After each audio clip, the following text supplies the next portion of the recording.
ito ay rated SPG, striktong patnubay at gabay ng magulang ang kailangan. Nagingit-ngit sa galit si Roberto matapos siyang matakasan ni Santino na tangay ang kanyang anak na si Erica. Pinagbuntangan niya ng galit ang kanyang mga pulpol na tauhan dahil isang tao lang ang kanyang pinapahanap at nalusutan pa sila ng mga ito. Habang sina Santino at Erica ngayon ay naghahanap ng paraan kung saan sila tutuloy dahil ayaw na kasi ni Erica na manatili pa sa mansyon kaya sumama ito kay Santino. At si Santino naman ay tumiwalag na sa Red Phoenix at natauhan na sa pang-uutong ginawa sa kanya ni Lucio. Sinabi niya sa kanyang sarili na malaki ang kanyang pagsisisi dahil hinayaan niyang bilugin ang kanyang ulo ni Lucio at hindi siya papayag na hindi makapaghiganti dahil si Miguelito umano ang pumatay sa kanyang kuya David at si Roberto naman ang nag-utos para patayin ang kanyang kuya Tanggol. Ngunit mapapanood nila ang interview sa mga gerero at nalaman ni Santino na nakaligtas at buhay pala ang kanyang kuya Tanggol.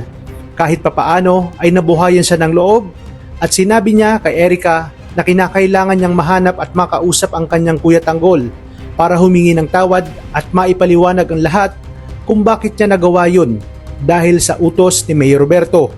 Ngunit tila mahihirapan sila dahil sa pagtungtong ni Santino sa mansyon ng mga Montenegro ay agad nga silang hinarang ng mga tauhan ni Ramon at ang mga kaibigan ni Tanggol kabilang si Enteng at Boss Divina. Dito sinabi ni Boss Divina na magmulat na kinalaban ni Santino si Tanggol ay itinuturing na nila itong kalaban. Nalaman pa nila na may kasama itong gerero kaya naman agad na lumabas si Ramon at Olivia. At nang nalaman ni Olivia na si Santino ang may kagagawan ng pagsabog ay naglubasay nga ito sa galit dahil ibig sabihin umano nito si Santino ang pumatay sa kanyang anak. Binunot ni Olivia ang baril ng isa sa kanyang mga tauhan at itinuto kay Santino. Dali-daling pumagitna naman si Martes at pinigilan si Olivia. Dito na tinawagan ni Enteng si Tanggol at sinabi ang nangyayaring tensyon. Kumaripas pabalik ng mansyon si Tanggol matapos niyang mailigtas si Fatima. At dito hinarap niya sina Santino at Erica.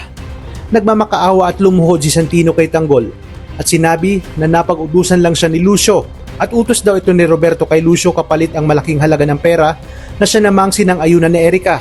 Kaya ngayon ay handa daw makulong itong si Santino para pagsisihan ang kanyang kasalanan basta't kasama niya sina Lucio at Mayor Roberto. Handa umano siyang tumistigo at isiwalat ang lahat ng baho ng mga gerero. Dagdag pa ni Santino na masyado siyang nagpadala sa kanyang emosyon kaya't ang bilis niyang mauto ni Lucio. Kahit narinig din niya ang mga isiniwalat ni Fatima na si Miguelito ang pumatay sa kanyang kuya David ay itinuloy niya pa rin nga ang pagtanim ng bomba. Kaya namang kinabukasan ay magpapatawag si Tanggol ng press conference at dito buong tapang na isisiwalat ni Santino sa media ang lahat ng baho ng mga gerero at kung sino ang nag-utos sa kanya na magtanim ng bomba at pasabugin ang nangyaring meeting de base kung saan ang kanyang kuya Tanggol nga ang target. At dahil dito ay mas lalong lalagapak at babagsak ang mga gerero at mauubusan na ng oras ang mga gerero para mapabagsak si Tanggol. Kaya ibig sabihin nito, si Tanggol pa rin ang mananalong mayor at siyang magpapatalsik sa mga gerero.